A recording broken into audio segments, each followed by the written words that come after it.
नाज़रीन, यहाँ पर हम एक बुज़ुर्गों के साथ बैठे हुए हैं। इनका नुकसान, बहुत सारा नुकसान हुआ है। इनसे हम बात करेंगे, ये क्या कहते हैं। जी अस्सलाम वालेकुम। जनाब अस्सलाम वालेकुम।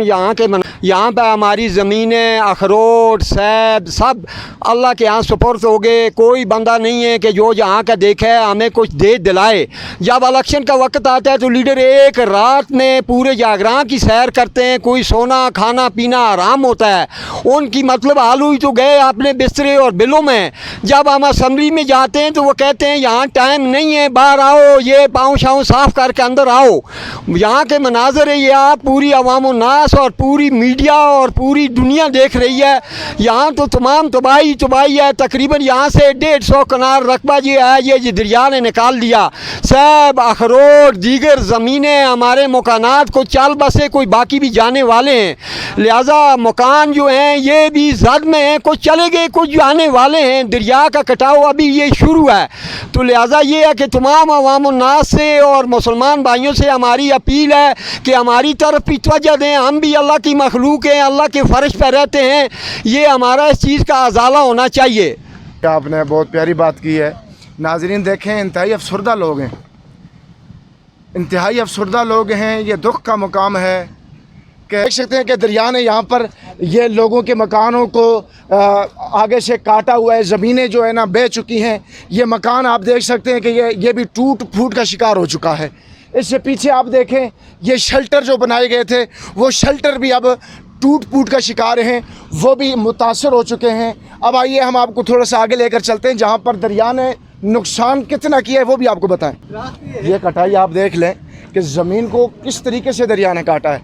अगर आपने इन मकानों को बचाना है, इन ज़मीनों को बचाना है, तो इसके दरमियान कोई ऐसी दीवार कायम करनी चाहिए यहाँ दरिया और मकानों के दरमियान, कि जो सैलाब आए, अगर पानी की ज़्यादती की वजह से अगर पानी का रुख इधर हो तो दीवार की वजह से वो पानी कंट्रोल होकर वापस चला जाए। ये लोगों का कहना है यहाँ का। अब आप आए आगे, आपको यहाँ का जो दरख्त हैं उनकी भी आपको वीडियो दें। नाज़रीन, ये अखरोट का दरख्त है जो कि इसकी जड़ें ज़मीन से बाहर आ चुकी हैं। ये एक दरख्त नहीं, ऐसे कई दरख्त दरिया की जद में चले गए, और जो कि हुकूमत को इस हवाले से कोई भी फ़िक्र नहीं, कोई गम नहीं।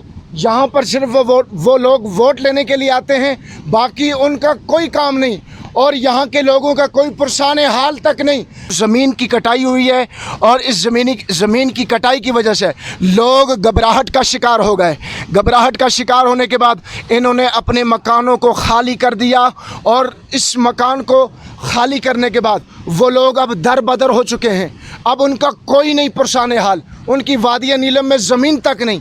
वो कहाँ रहेंगे, कहाँ बसेंगे? ज़मीनें तो दरिया में चली गई, मकान अब किस हालत में हैं वो भी आप देख सकते हैं। अब हुकूमत से जो अपील की जाती है कि इन लोगों को इसके मुतबादिल या तो कोई ज़मीन अलाट की जाए, कोई ऐसे प्लाट दिए जाएं जिनमें वो पुरसुकून अपनी ज़िंदगी गुजार सकें। नाज़रीन, यहाँ पर ये तमाम तर नौजवान इजहार अफसोस कर रहे हैं और हुकूमत की नाअहली पर भरपूर नारे लगा रहे हैं। हुकूमत, नाअहल हुकूमत, नाअहल इंतज़ामिया, नाअहल इंतज़ामिया नहीं चलेगी, नहीं चलेगी, अब नहीं चलेगी। लोगों ने जो एहतजाज किया, इंतहाई अफसरदा लोग हैं। नाज़रीन, ये वीडियोस देखने के बाद आपको इस बात का मुकम्मल अंदाज़ा हो गया होगा कि लोग कितने मुतासर हो चुके हैं। तो हुकूमत से ये अपील है कि इनकी तरफ निगाह करें और एक दफ़ा इनके मामलात को सुनकर इनके मामलात का भी हल करने का सोचें।